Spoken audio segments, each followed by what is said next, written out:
One of the things we hear most about from the public are our cruisers and why we do certain things and have certain things, and even why we drive the cars that we drive. Hi, I'm Chief Dan Jones with the Gorham Police Department. People are very passionate about the cars that we drive. So I thought I'd take a little time and explain not only the car that we drive and how we came up with the color scheme and design of the car. So first I want to talk about the SUV versus the sedan. I think everybody remembers when pretty much every police department across the country, or at least the majority of them, had the Ford Crown Victoria. Ford stopped making those, I believe, back in 2012, so everybody had to transition into something new. A lot of departments went to the Ford Taurus or Dodge Charger, or even some went to the Chevy Impala, but it seems like quite a number of agencies, especially in the Northeast, have gone to the Ford, they call it the Ford Utility Police Interceptor, but it's basically a Ford Explorer. So in my opinion, I've been on the job for about 30 years, and this is the best cruiser I've ever been in for a number of reasons. One is just the fact that it is an SUV. It sits up a little higher. We're able to get better clearance in the snow, and even when we have to go off-road occasionally. It also gives us better visibility when we have to see whether it's even driving in traffic or emergency driving or looking for something or someone. So we'll take a minute and climb in the car, and I'll show you around the car real quickly, but I want to show you how easy it is to get in and out. For an officer to get in, it's just basically stepping into the car and then stepping out of the car. There's not a whole lot of stress on the lower back or the need to get in or out. And then once we're inside, there's much more room for all of our gear. As you can see, there's the radio, the siren and lights equipment, the controls for the radar, the computer, room for gear. So all of that stuff is very important. Because we sit up a little higher in this car, we can see over that and still have a clear view of everything, traffic and pedestrians and things like that.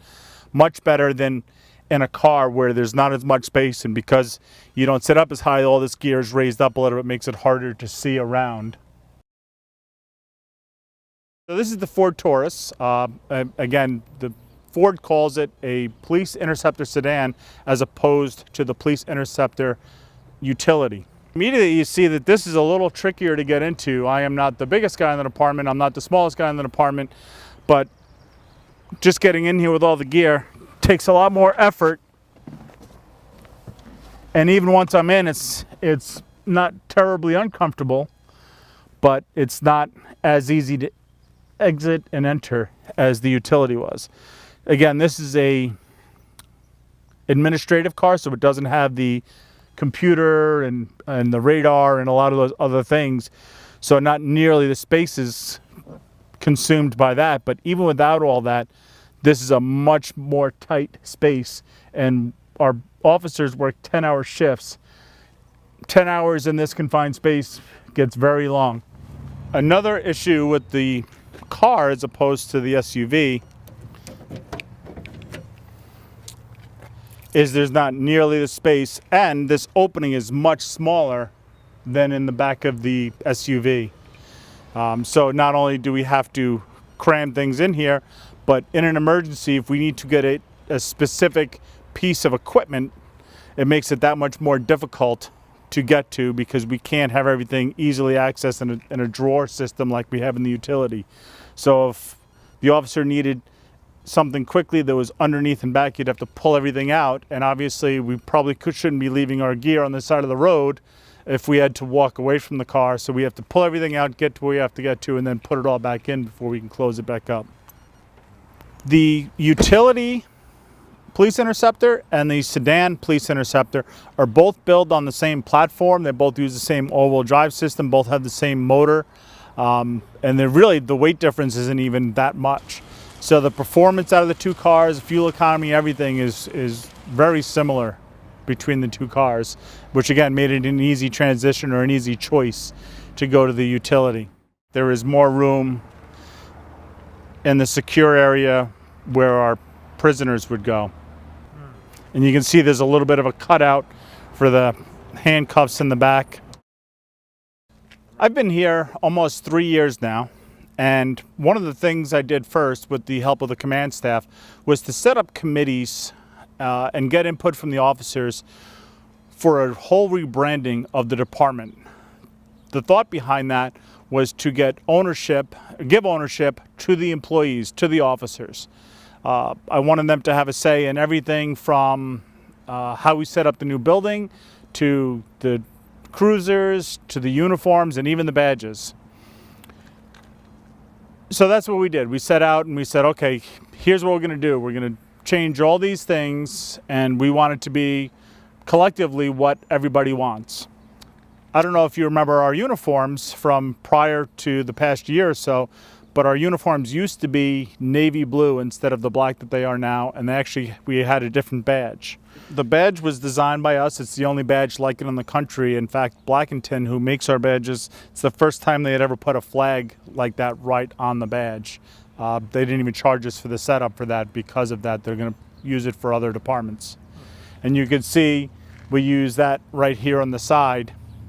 I'm sure everybody remembers when most cruisers, police cars, were black and white. And over the years, that's kind of fallen away. The reason for the black and white color scheme was so that the cruisers were easily identifiable as a police car, so that if you looked at it, you knew what it was. The experts say that there are two ways to do that. One is with a two-tone paint scheme, which obviously is very expensive. Even with the new wrapping techniques, it's more expensive than simply striping a car the way we've done here. The other way to make it easy identifiable is to have a color scheme or some effect that goes around the entire car, so you can just follow it around. So if you see here, we have this blue line that goes the entire side of the car, and then you can follow it right around to the back. That line then goes into the diagonal hash marks, which again, experts say make it easy to identify and easy to see, and for depth perception, so that if we're stopped on the side of the road, it makes the cruiser easier to see. As you go around, you'll notice that in this light, the word police and Gorham are somewhat subdued depending on the angle. We have no sunlight here today.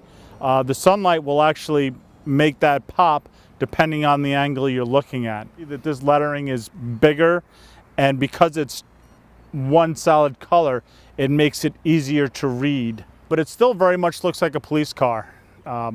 We still have the rims that are on the car that no civilian car is going to have. So if you look at that and you see those hubcaps, odds are it's a utility vehicle, and not too many other industries will use a vehicle like this with those types of hubcaps. If we walk around the front, you can see in the license plate front and back that it says police right on it. Also, there are lights right in the grille. You'll probably notice that if you look up at the top of the car, there is no light bar anymore. And people think that we are trying to be sneaky in hiding the light bar. So the purpose of putting the light bar inside is threefold. One, it keeps the snow and ice from piling up on the winter in and around the light bar. As anyone knows, if you drive around and during a snowstorm, the snow will build up on anything that catches the snow, and there is no easy way to keep the snow off of there. So as we're driving around, it will build up there and create ice, which obviously makes it harder, if not impossible, to see those lights as we're driving around. The old lights used to give heat and it would melt the snow. The new LED lights do not give off any heat, so there is no melting of it. The next thing about the lights on the roof is that they create noise. It's basically a big box up on top of the roof with no aerodynamics. So it creates sometimes a vibration, sometimes a howling noise. again, you know, when you spend 10 hours in a car, it can get very grating on you to hear that wind noise or that howling sound. But one of the nice things about having the lights inside the car is that the black car actually gives the lights a frame, so that it doesn't get lost in whatever's behind it. On a cloudy day, some of the lights on the old car, especially the white lights, can just blend in with the background depending on what's behind the car. That doesn't happen with the new cars. So we have the ability on these new cars to put on what are called cruise lights. So if we're driving around in a neighborhood, especially let's say on Halloween, and we just want people to see who we are without really being obtrusive, we can put those on their front and back, and they just allow us to be more noticeable. I don't know if you can pick up in the video, but the low beams are LED and the high beams are halogen. The reason for that is the LEDs, because of their design, would not flash like the halogens do. So only on the police utilities or public safety utilities, because the fire department can buy them as well, is they have LEDs for the low beams and then the halogens for the high beams. And then you can see the lights up top. The inner light is clear for better visibility. One of the issues that we had with the light bar, and even with this light bar that's now inside, is that once you lift the tailgate, the lights get blocked by the tailgate itself. So we had them put lights up here so that you could see, even with the tailgate up, we have the lights down low, but it's always good to have lights high as well. I'm sure some of you are wondering where the red lights came from. Maine, for ever and ever, has had nothing but blue lights in law enforcement and red lights on fire trucks. In the past year or so, the Gorham Police Department actually initiated legislation to allow red lights up to 50% on the car. There are a few reasons for that. The science behind having red lights and blue lights is that a blue light, when it flashes the way they do on an emergency vehicle, if the vehicle is sitting still, the blue light appears as though it's coming towards you because of the wavelength. The red light, however, appears like it's going away from you, again, while the vehicle is stationary. So while we're stationary, that's important, but it's even more important when we're traveling. And if we're going to an emergency at speed and someone is trying to figure out how fast we're going, those principles will trick you into thinking the car is either going faster or slower than what it's actually going. By having offsetting lights, it makes it easier to determine how fast we're going. Thank you for watching our video. I hope this helps you understand why we chose the cars that we chose, why we chose the design that we chose, the light package, everything about the car itself. If you have any questions, please feel free to contact us and we'd be happy to answer any other questions for you. Thank you again.